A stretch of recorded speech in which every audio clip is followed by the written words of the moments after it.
อกระดาษทิชชู่นี่ขั้นพี่ไปทั้งคุณบ่อละบุญกูสู่ยางไปชมบางน้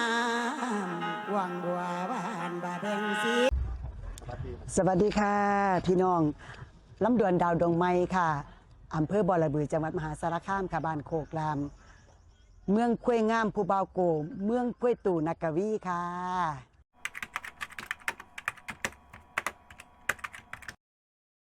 ดาวดวงไม้นี่เป็นน้องสาวของคุณพี่สงบดาวดวงไม้ค่ะอาจารย์สงบดาวดวงไม้เป็นพี่สาวใหญ่ค่ะเป็นหมอลำคือกันเป็นคณะหมอลำนะครับค่ะเป็นลำกรค่ะเป็นลำกรบดีฉายาเพิ่นดาวดวงไม้เฮาไปเรียนน้ำเพิ่นนี่เฮาก็ต้องเอาฉายาน้ำเพิ่นนะคะเอาฉายาดาวดวงไม้ค่ะคุณแม่สงบดาวดวงไม้ค่ะต้นที่แรกก็คือที่แรกก็สิได้เล่นล่ำนี่คือพ่อกับเป็นหมอลำอันหมอลำเค้นค่ะอันแม่กับเป็นหมอลำค่ะลำเลียงเท้าโสวัสดิ์เป็นลำพื้นเป็นลำพื้นสมัยตะกี้ค่ะค่ะอยู่บ้านโคกรามบอระเบือค่ะเป็นลำพื้นเป็นสมัยตะกี้มันเป็นคณะเนาะบ่ได้ตั้งเป็นสื่อคณะแต่ว่าเพิ่นสิเอิ้นสื่อเลยว่าหมอลำเคนหมอลำเรียบจังซี่แม่ค่ะบัดนี้ลำพื้นจังซี่แม่ค่ะบัดนี้คันเจ้าภาพมีงานเพิ่นก็สิย่างไปลำให้ฟังคันเจ้าภาพมักเพิ่นก็จ้างแต่ว่าสมัยนั้นตามพอเว้าให้ฟังนี่คือต้องมีหมอลำต้องมีแนวมัดจำเจ้าภาพไว้ค่ะพอเคยเล่าพอค่ะเมียนค่ะพอเคยบอกให้ฟังว่ามีเสียไหมอยู่ตัวหนึ่งอันเอาไปจำเจ้าภาพเวลาเพิ่นสิจ้างเอาไปจำจนว่าเสียเก้าเบิด เสียจนว่าเก้าเบิดเพิ่นก็ยึดเสียค่ะพอสิสอนสิเสียมใส่สมองเลยตั้งแต่ป.4 ป.5 ป.6แล้วก็สิอันทืบตีนตึบให้เฮาล้ำให้เราก็สิล้ำให้ฟังแน่แล้วก็ให้เอากอล้ำมาทองเฮาก็ทองไปน้ำแล้วก็สิทืบตีนไปน้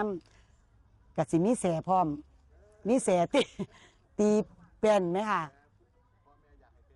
ค่ะคันเฮาง่วงนอนก็ฟาดขาค่ะขาลายเบิดก็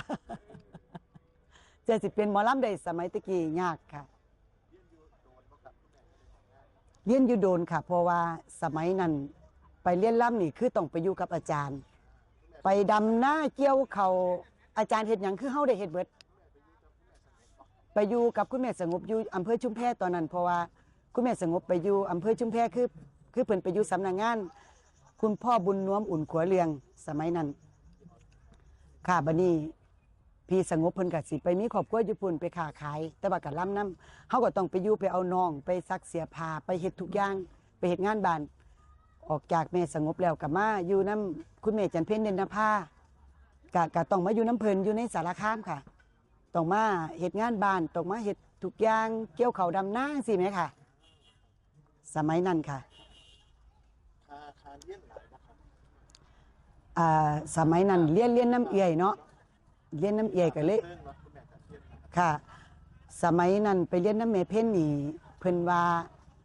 อันแม่นี่ออกล้ำได้แล้วมีก่อนล้ำแล้วแค่เฮาไปเสริมก่อนนิดๆน้อยๆเพิ่นเอาน้ำ5,000ค่ะเรียบบอกงานแต่อยู่กับคุณแม่สงบค่ะใจมากล้ำก่อนเพราะว่าเฮาเรียนมาแล้วเนาะค่ะมันได้ใส่ก่อนที่เฮาเรียนคันเฮาบ่ได้ใส่มันก็ลืมค่ะขอฝากซื้อฝากเสียงไว้เนาะค่ะเนาะลำดวนดาวดวงไม้บ้านโคกรามอำเภอบ่อระเบือจังหวัดสารคามรับงานทุกอย่างค่ะล้ำกรประยุกต์ล้ำซิ่งค่ะไม่ว่าแต่เจ้าภาพศรัทธามีงานอยากได้เฉพาะล้ำแค้นสิค่ะไปคือเก่าค่ะ